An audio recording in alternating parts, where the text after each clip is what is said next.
Assalamu alaikum. Assalamu alaikum. All praise is due to Allah. The brother just said, shout out to brother Danubian in the building. Brother said he just bought two bean pies.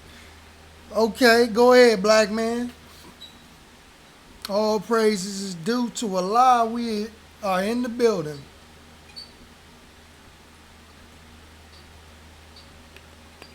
Getting ready to get started. Just as your brother promised, I said I would break the last lecture down that I just did into three portions. I would break it down into three portions. And the three portions that I would break it down would be, well, first I named this lecture, the original lecture, DNA proves that so-called African Americans are the tribe of Shabazz. The Honorable Elijah Muhammad was right and exact. So the three portions, I'm breaking them down. And this first portion is titled The Origin of the Name Shabazz. Because I found some interesting information in regards to the name of Shabazz. In the other two portions, I will deal with the genetic and DNA aspects on what connects so-called African Americans to the lost tribe of Shabazz. I'm going to start off with the maternal line in the next portion, and then I'm going to go with the paternal line. The mother's side of the family, then the father's side of the family.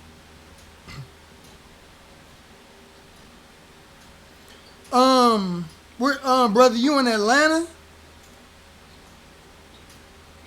Cause I know about some Blue Seas restaurant, man. I love that. I love your brother love some Blue Seas restaurant. You know what I mean? Some great food, man. I've been there a couple times when I was out in Atlanta. They got that dollar menu too. That one scoop for $1. Trying to tell you. All praise due to Allah. How's the family, man? We getting ready to go in. We getting ready to go in, man. So the last video, your brother kind of concluded the last video dealing with the name Shabazz. So I thought I find it only necessary to start this one off first, dealing with the name.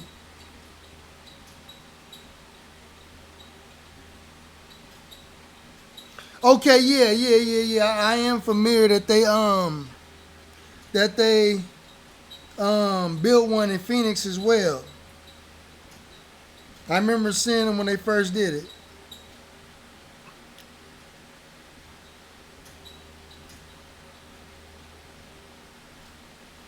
Yeah, people hit me up about that Malcolm X tape.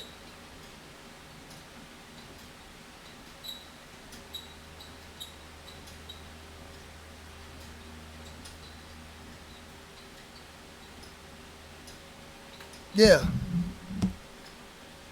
Oh, y'all. Well, the one in Atlanta, brother Danubian, got the dollar menu, brother. You get this $1 a scoop. Yeah. So, yeah, I don't think this video will be as long as the last video, but I wanted to make this video consumable and palatable, so brothers and sisters can remember and retain most of the information that is being taught.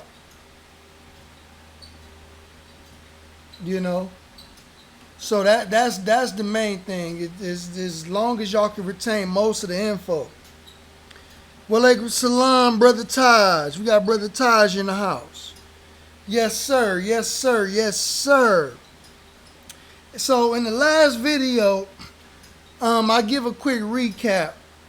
And what I did in the last video was I showed, which I'm going to show again in the other two parts, but I showed where our maternal line or our mother's side of the family, those who carry the the mitochondrial DNA. Walaikum salam, Brother Lewis. Okay, I show where the mitochondrial DNA L3 resided in the locations where the most honorable Elijah Muhammad said that the tribe of Shabazz lived before they went into the jungles of Africa. And according to the teachings of the most honorable Elijah Muhammad, our people, walaikum salam, Sister Yara, our people lived in Nile Valley, Egypt, in the fertile Nile Valley, Egypt, and lived in Arabia, right?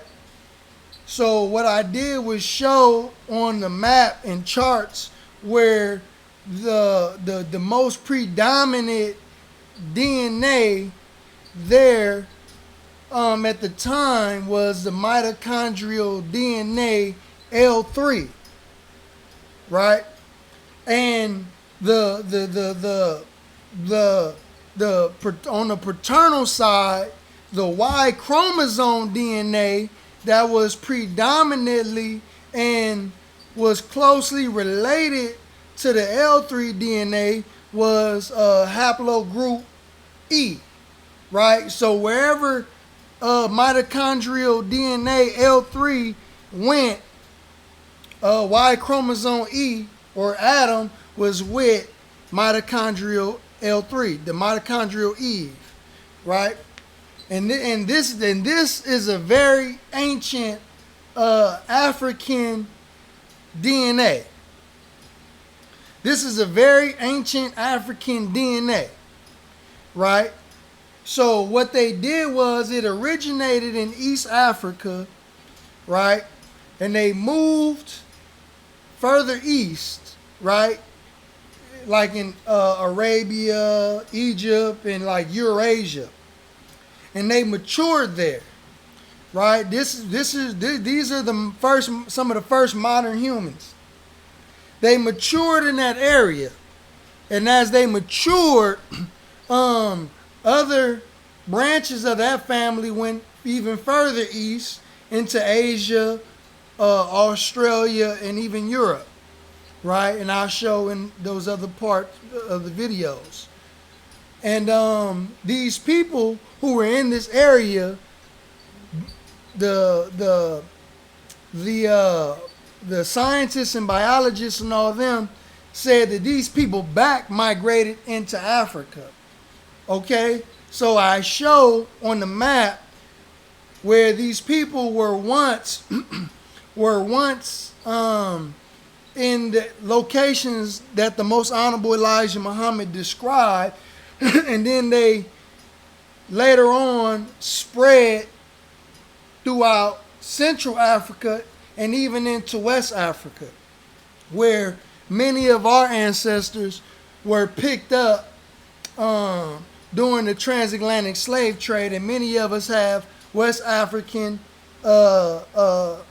DNA within us. And then I show in that video how many so-called African Americans are carriers of the Y chromosome E and the mitochondrial DNA L3, the same paternal and maternal DNA lineages that were in the locations that the most honorable Elijah Muhammad described in the Nile Valley, Egypt, and Arabia. But it originated in the Horn of Africa, right? According to scientists.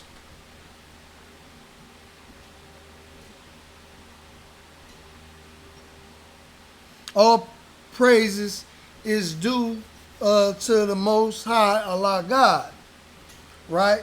So the question is, what were these people's names? What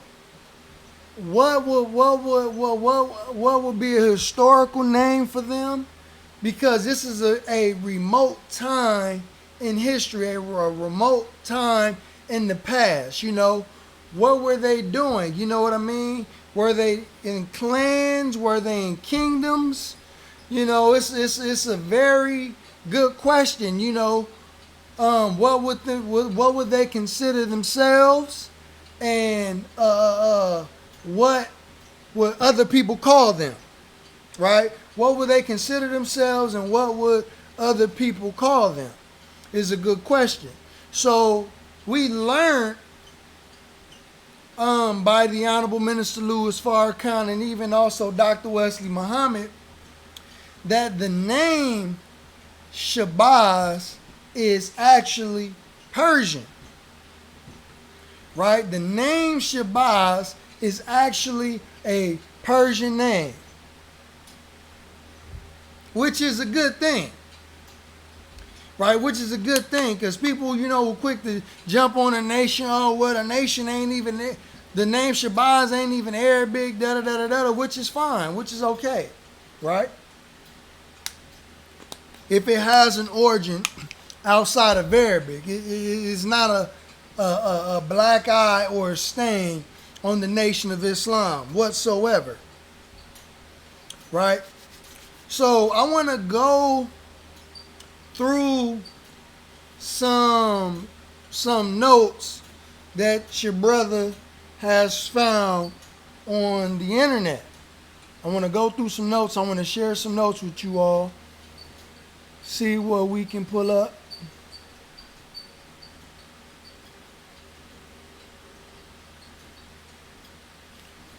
Hold on one second.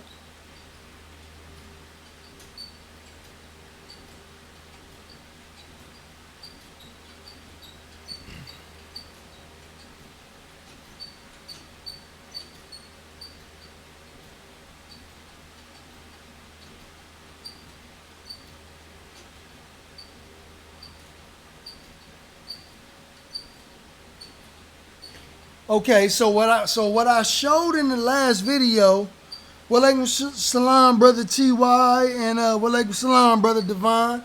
So what I showed in the last video, I showed how in the book from Tribes to Kingdoms, how the name Horus is very ancient, right? And how Horus was the totem falcon god that represented the Egyptians, right? And Shabazz actually means the royal falcon in Persian. Shabazz in Persian means the royal falcon. Right, and the Egyptian royal totem or god of all of the Egyptians, because they were united by Pharaoh Narmer and later on Menes, and so therefore, not only was the Pharaoh referred to as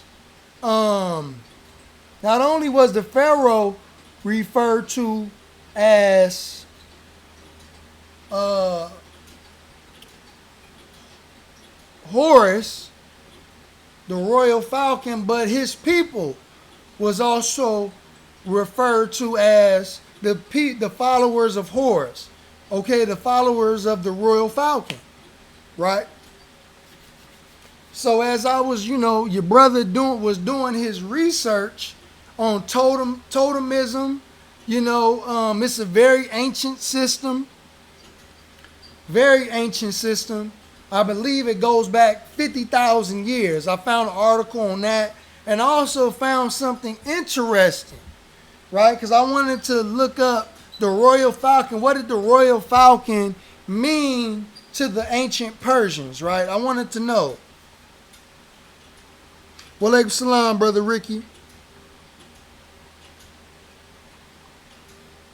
Right. Brother Danubian said, when I hear Shabazz, I only think of black people, not Persians. Okay. Yeah. So let me show y'all something. So I looked it up to see what it Royal Falcon mean to the Persians, or Shabazz. And what I found was quite interesting. I don't know if y'all can see my screen.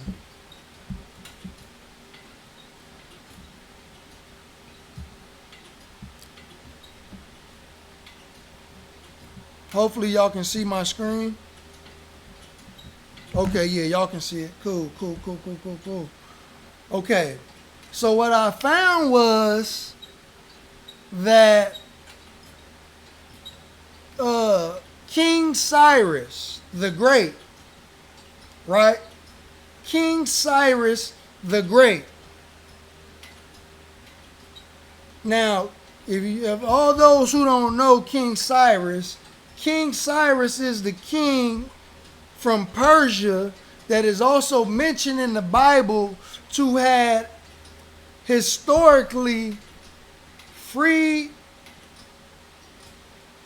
the Hebrews, or freed Israel from Babylonian captivity, which I find interesting. I kind of find a parallel between King Cyrus and Master Fard Muhammad, right? And some scholars say that King Cyrus is also Dhul Qarnayn in the Holy Quran, Surah 18, which for some reason I also think that also the story of Dhul Qarnayn also parallels Master Fard Muhammad as well, for my own reasons.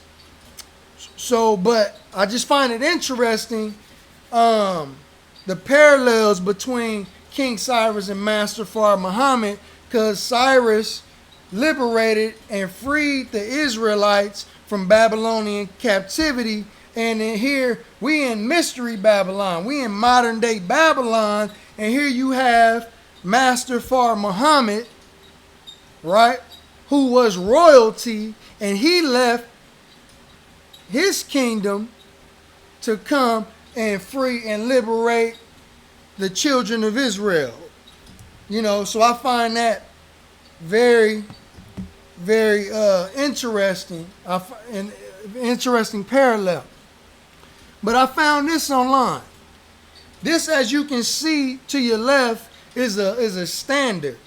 It's a falcon standard on Cyrus the Great, right? Cyrus the Great. Or the name of this standard is the Shabazz standard, right? As you can see, it's an image of a royal falcon, right? And Shabazz is the name of a fabled bird. It is like an eagle, bigger than a hawk or a falcon. The Shabazz lived in the Zagros, Alborz, and Gafgaz mountains of Iran. In old Persian mythology, Shabazz was a god. Repeat that. In old Persian mythology, Shabazz was a god who helped the Iranians and guided Farvahar to Iran's Zamin. I don't necessarily know what that means. During the Achaemenid era, especially at the time of Cyrus the Great, the Persian imperial flag was rectangular in shape, divided kite-like into 4 equal triangles, alternating between 2 colors. In the excavations of Persepolis, archaeologists found a standard depicting a Shabazz, or a golden eagle with open wings. The current belief is that this was the official symbol of Iran, or ancient Persia, under Cyrus the Great and his heirs. Shabazz literally means, or royal falcon. Burton considered it to refer to Goshak as Sepultur Gentilius, right? But Shabazz literally means royal falcon. So I found a a standard of a Shabazz that was donned by King Cyrus, which I found very interesting. And I also found the legend of the Shabazz.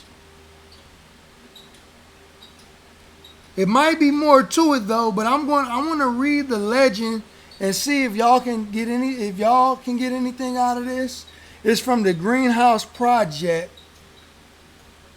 Okay, the legend of the Shabazz. And I want to read it. I don't know if you all get anything out of this, but this is some of the stuff that I found on the legend of this legendary Royal Falcon. Bear with me because it's like 3 pages, but it's not that long, but it's like 3 pages, so just bear with your brother. Nobody gets through life without troubles, but there was once a king who got himself into a terrible fix. He wasn't bad, just a man who lost his way. Nothing new there. Plenty of people, kings of commoners alike, head straight into trouble, never once looking back.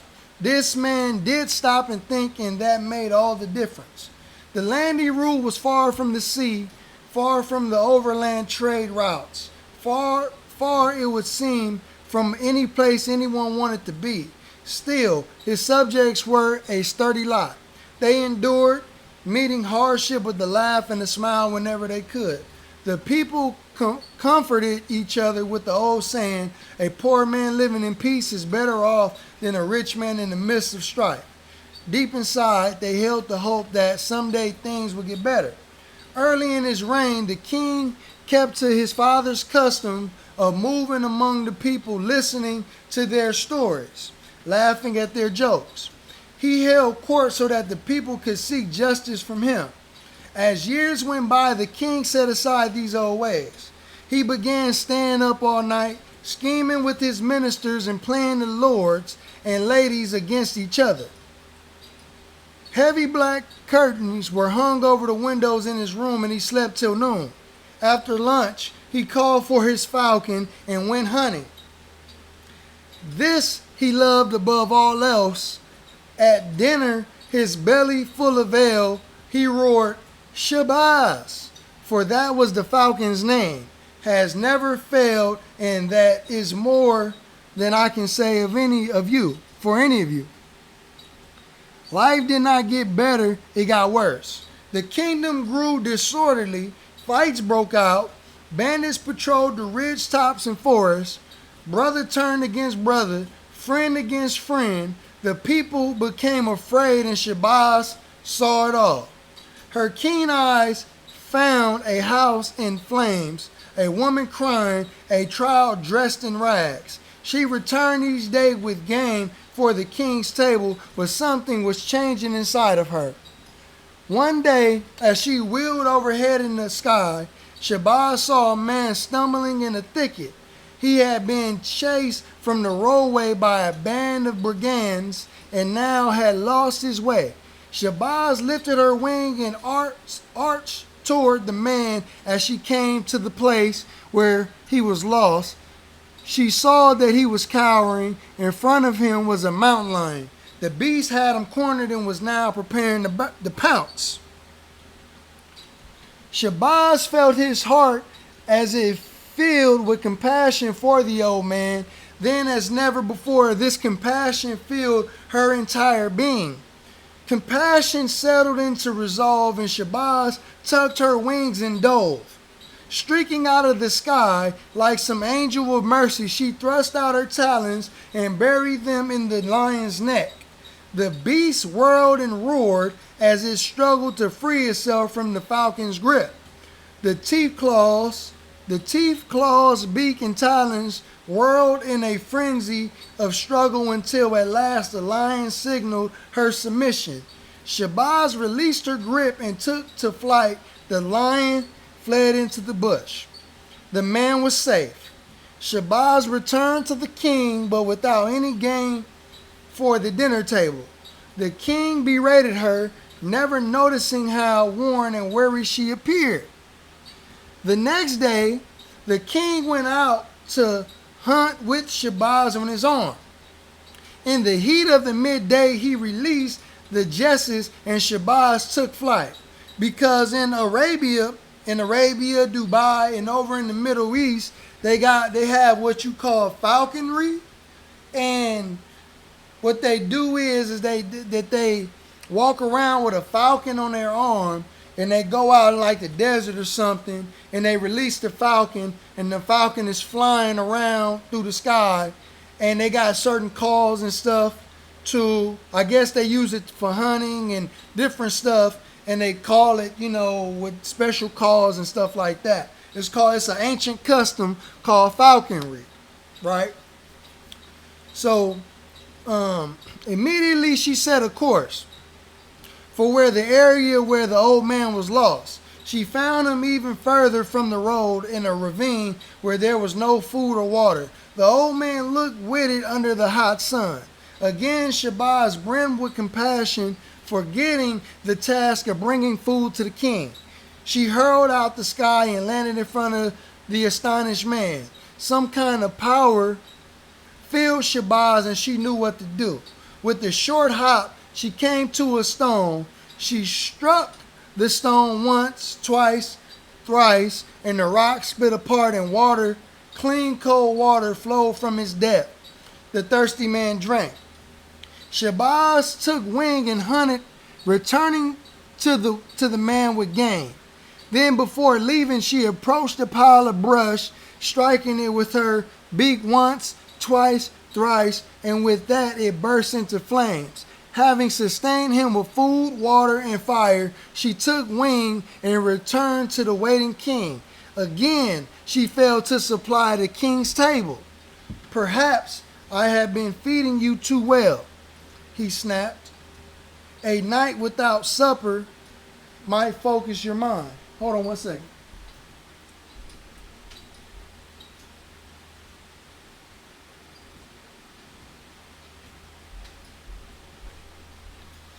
Pardon me.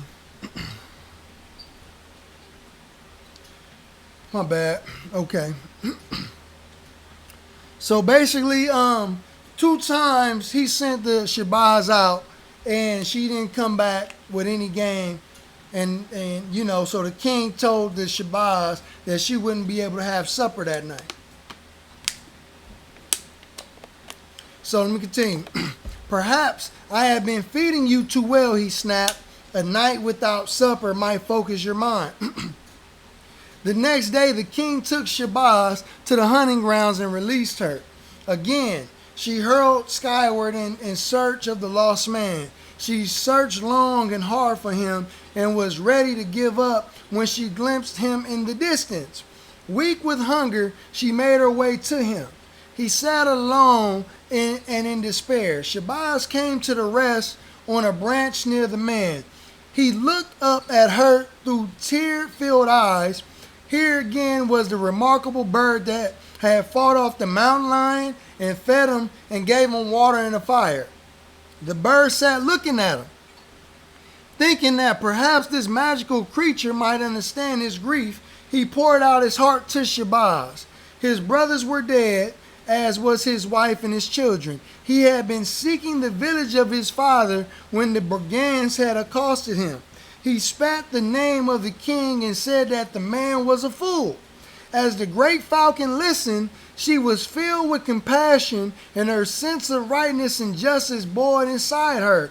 When the man finished his tale, the powerful sense of justice welled up and burst. The falcon in that moment found the gift of speech for the first time. She spoke of knowing love and loss. She spoke of all that she had seen in the many years she had soared above the kingdom. She told the man not to despair because she knew the way home for him. She stayed with him through the night, lulling him to sleep with stories of the great and noble people she had seen and known. When the morning dawned, she took flight and led the man to a stream that led to the river which flowed past the village of his fathers. This being done, she returned to the king's castle. Right? We almost done. Bear with your brother. We almost through. Couple more paragraphs. Alighting on the wall of the castle, she found the king preparing to begin his hunt, another falcon on his arm. As the hunting party rode forth, she settled onto a low branch that hung over their path. The king saw her and called out that she was an unworthy traitor and that she did not deserve the right to be a royal falcon. Another could take her place with no matter to him. The king raised at Shabazz. The bird did not stir, but concentrated her gaze on him. Finally, his rage spent, the king fell silent. The Shabazz spoke. I have watched you, and I have watched your kingdom. You are full of your own bravado, but you have ruled poorly. The people suffer.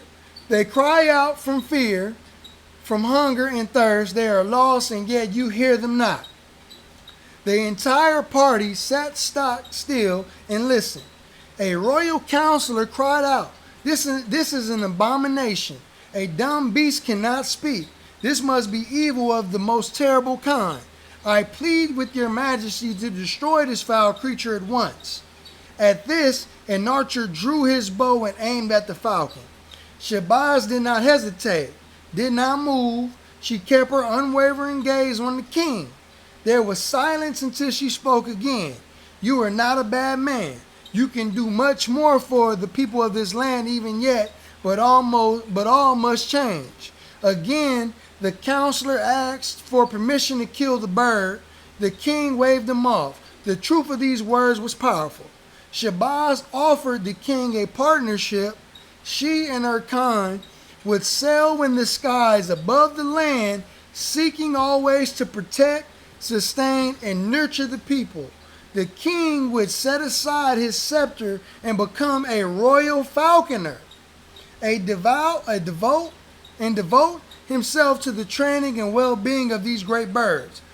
With time, the king was transformed into a great falconer. All of these great birds came to be known by the name of the first Shabazz. All of these birds came to be known by the name of the first Shabazz. The people were comforted when they would look upon into the great blue sky and see the Shabazz circling gracefully overhead. The time of the king and his servants passed from memory, and a new partnership was created which has endured since. So let me tell y'all, peace to you, Brother Saladin, Dr. Marole, DBO89. Walaikum salam. So what I get out of that story is there is a falcon who lives in royalty and he's living under a neglectful king, right? And the king is neglecting his kingdom. So the falcon is traveling throughout the kingdom, right? And he's seeing the affliction and the oppression that the people is going through, right? So he is giving aid to the needy, to the downtrodden, to the unfortunate, right? The beast that's attacking the unfortunate, he's fighting the beast off. He's feeding and feeding the poor. You know, he helped them find. The man was lost. Okay, like the lost tribe of Shabazz. We were a lost people, a needy people, right? A very poor people, right? And a man came to us, feeding us, showing us how to get shelter, guiding us because we were lost. And so this Shabazz, this great falcon, had to go and approach the king, this neglectful king, and put him in his place and tell him the truth about himself. And eventually they got more birds or falcons or Shabazzes like the first Shabazz and named them all Shabazz. You know, I mean, I don't know, man. I don't know necessarily what y'all got out of it, but that's pretty much I got out of it, man. That, you know, it's pretty deep story, man. Pretty deep legend. You know, and that's pretty much what I got out of that. But for all those who just came in the building, what I was showing the brothers and sisters before I continue, that there is a standard or a flag that was created by King Cyrus called the Shabazz. He had his own flag with a royal falcon on it called the Shabazz. And this is it on my screen. You can look it up. This was in Persia, that they had a flag called the Shabazz, or the royal falcon, that represented that country. So now we understand why the name Shabazz is Persian. Means the royal falcon, or it could also mean the royal people. Shah means royalty or ruler, and Az could also mean people. So it could also be talking about royal people. Right?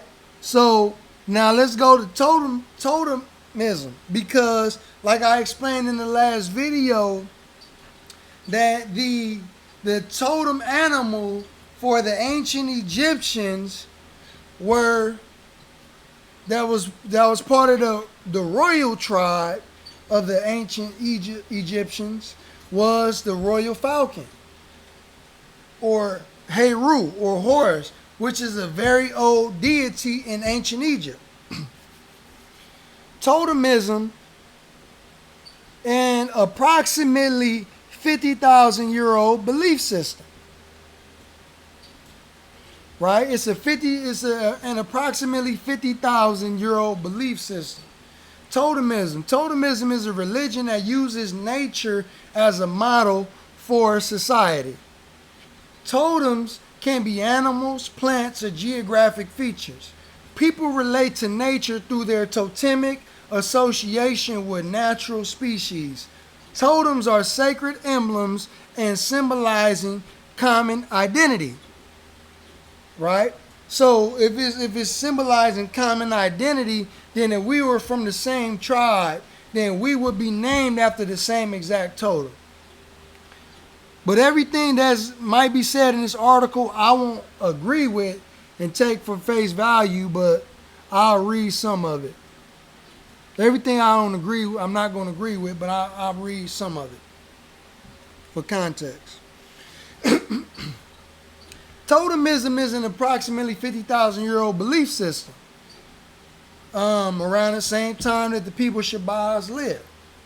In a general way, totemism is a sacralizing relationship expressed by metaphorical connection, imparted items, or behavior with people.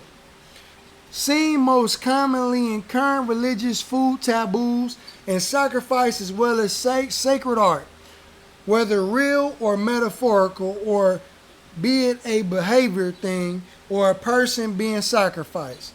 A totem is a spirit being, sacred object, or symbol that serves as an emblem of a group of people, such as a family, clan, lineage, or tribe. Right? A group of people such as a clan, lineage, or tribe. Totemism is a system of belief in which humans are said to have kinship or a mystical relationship with the spirit being, such as an animal or a plant. The entity or totem is thought to interact with a given kin group or an individual like a pharaoh and his people, and to serve as their emblem or symbol. Right? So I don't think that the most honorable Elijah Muhammad or Master Fard Muhammad would give these people a name called Shabazz and it doesn't have any meaning or substance to it. If Master Fard Muhammad said these people were named Shabazz, there has to be a name with some meaning and a name that identifies who these people were. So it would match up. The two things match up. If the most honorable Elijah Muhammad said that our people were in the Nile Valley, Egypt, right? And there were a group of people who worship a deity or many deities of a falcon, because I think there's several deities of this falcon deity. And his name was Horus, or in Persian, the name is Shabazz, representing a royal falcon.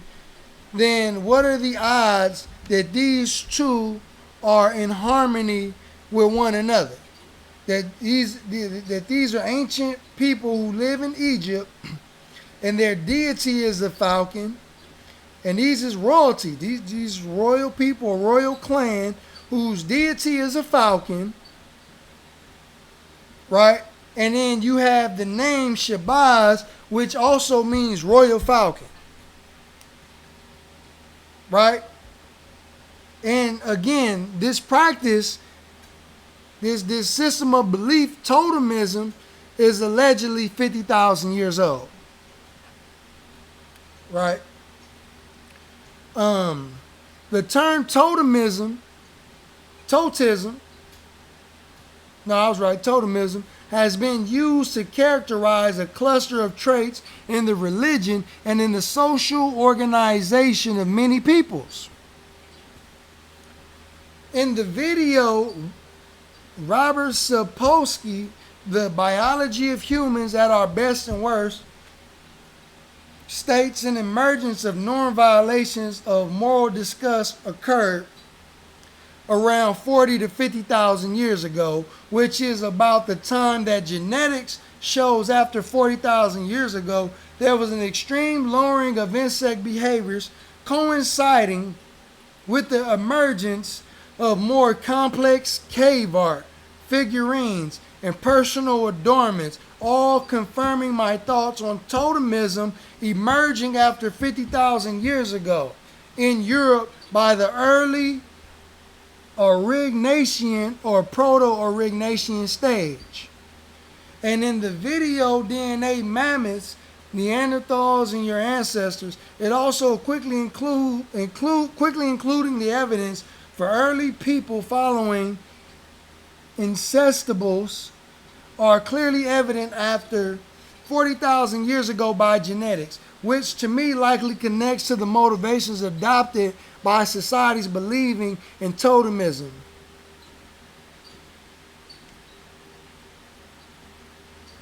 Right, and this is a pretty long article, but this is one of the articles on totemism.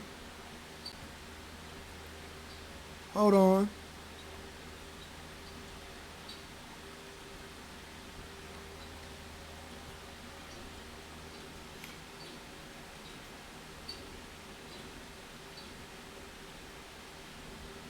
Okay, I had another one, but now it's saying it's not found. I don't know why.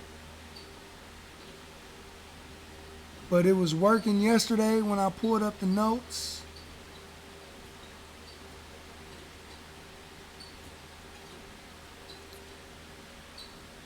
Okay, all right, well, I'm just going to get back on me then. So, peace to you, Brother Mustafa.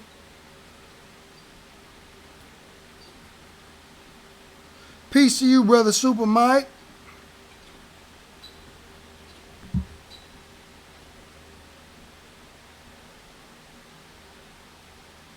Can y'all see me? Can y'all see me? Peace to you, brother Superman. Hold on one second.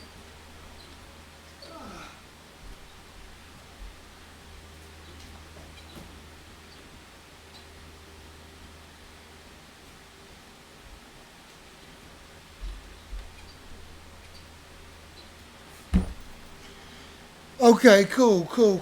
All praises due to Allah. So again, like I said, I wasn't going to make this video long. If you missed some stuff, just go back and watch it again. But I did show where the possible origin of the name. It is possibly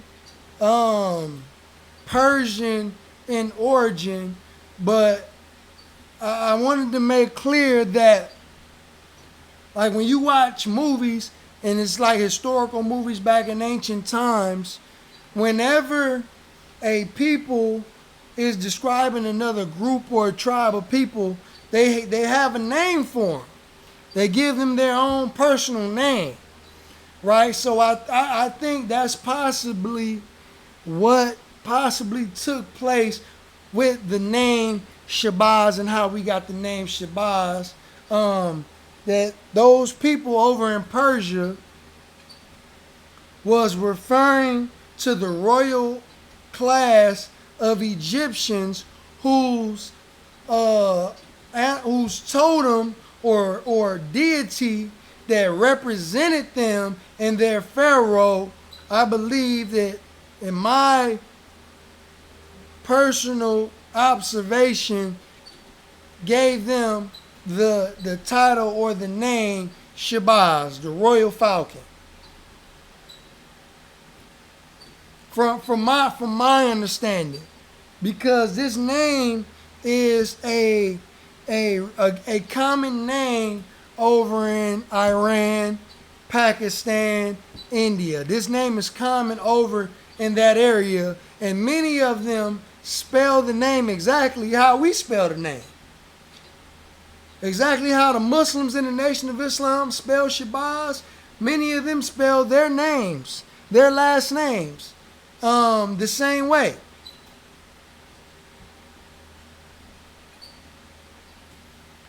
You know, so I think there was I'm trying to find a link. I've been trying to find a connection between the ancient Egyptians and the Persians. I know that the Persian Empire had conquered Egypt at one point. So I'm trying to determine whether the name Shabazz, Royal Falcon, originated during the Persian Empire invasion of Egypt or before the Persian invasion of Egypt. That's what I've been studying earlier today, that I'm trying to confirm. Okay, exactly when was this title or name, the exact time when this title and name was originated. I believe it originated with the Persians, Shabazz, the royal falcon. Right? And I believe it's referring to the Egyptians.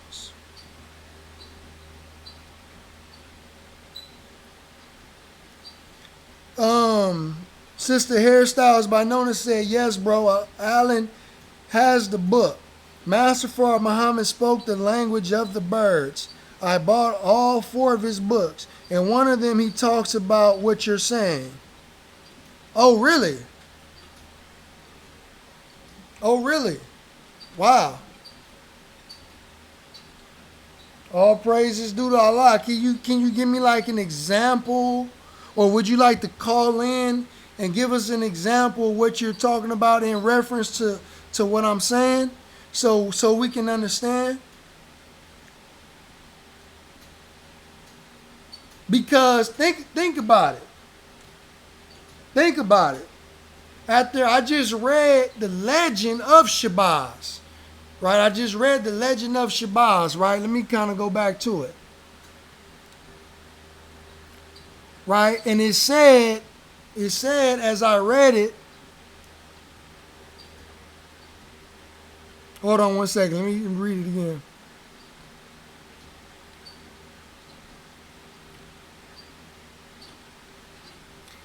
It says, Shabazz offered the king a partnership.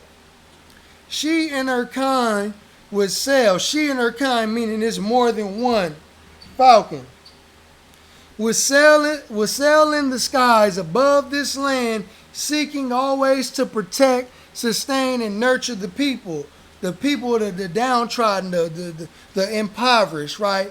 Sound like, to me, it sounds like black people, right? And it sounds like the FOI going out among the people to protect, sustain, and nurture the people. This is what it sounds like to me. The king would set aside his scepter and become a royal falconer and devote himself to the training and well-being of these great birds. With the time the king was transformed into a great falconer, all of these great birds, plural, more than one, came to be known by the name of the first Shabazz. So all of these great birds, or these falcons, would be known by the name of the first Shabazz, right? So, and sister's saying, is talking about speaking the language of the birds.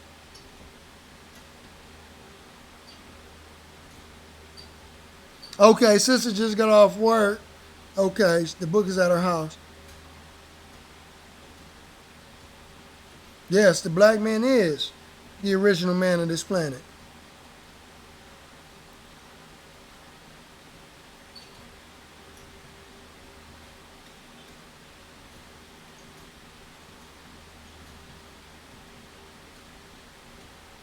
Yeah, I personally believe that there's a tie in that, and I'm trying to tie it together if I can find the exact day, or maybe I can try to see right now what is the etymology of the Persian word Shabazz. Maybe I can try that. 'Cause I'm trying to find what period in history was this word invented.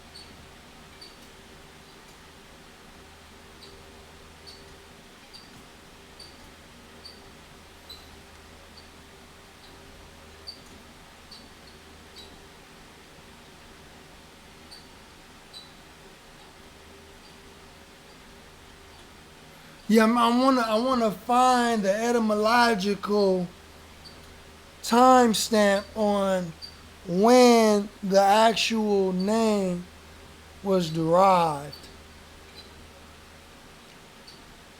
And now for all those who didn't see the flag, I'm going to show you the flag of the Shabazz. It's the actual standard, the actual flag.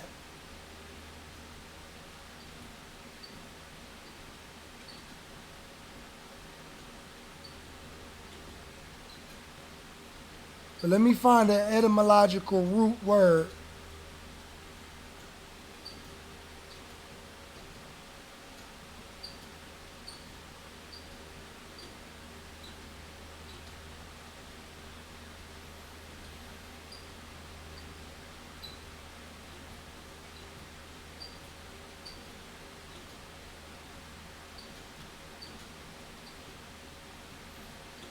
So I'm thinking like the name is, I'm thinking the name is that ancient.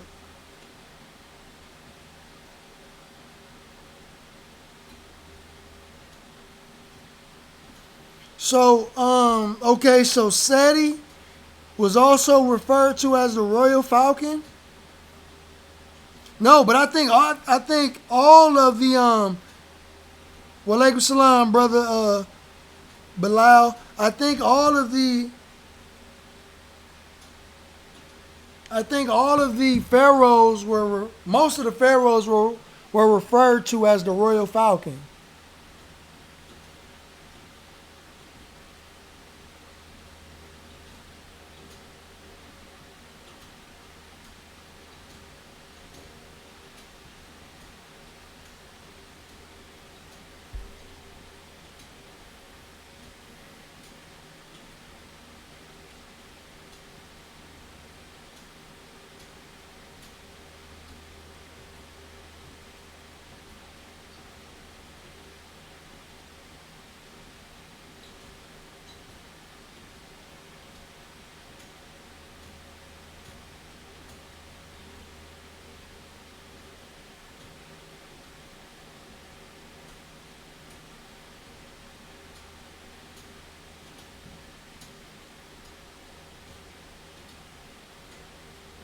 And I also heard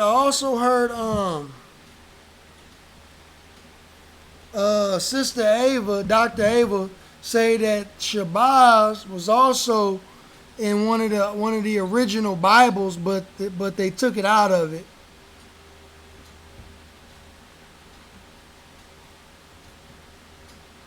So I wonder how accurate is that.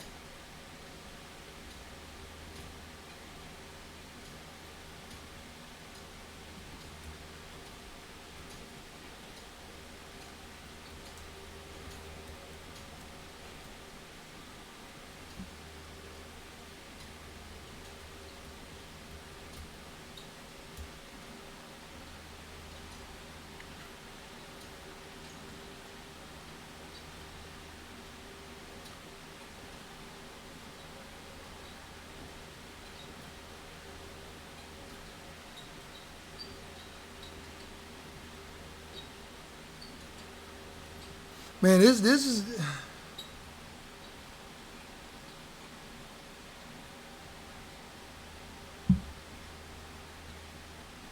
what is it doing?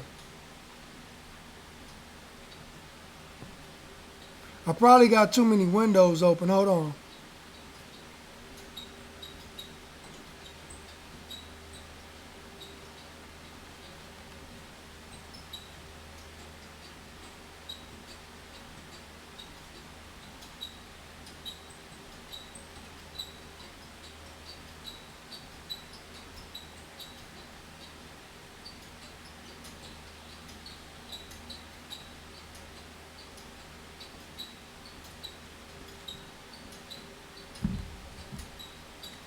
Hold on one second.